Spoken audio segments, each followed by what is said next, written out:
Aleze. Bobi go mama. Huh? Aka go get you go.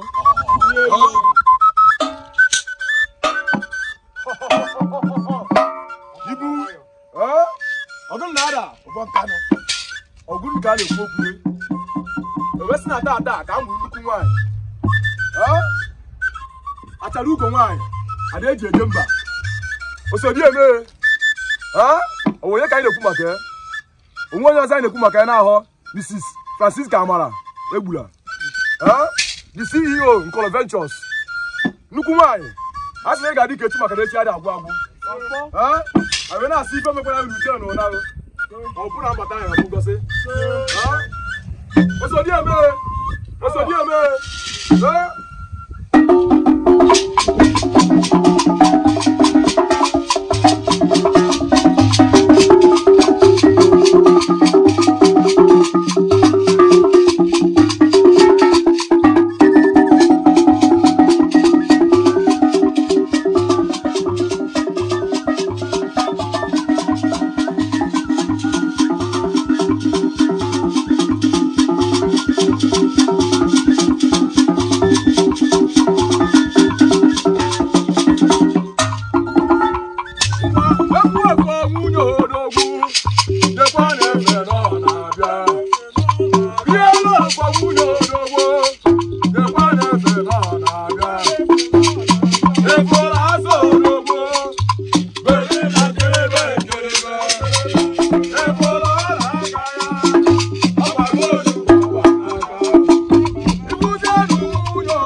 Happy birthday to your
abụzi narị nwaanyị abụrụ ọrị a na-eri ha na-amịcha aka tupu ebube asị m ebube ya bata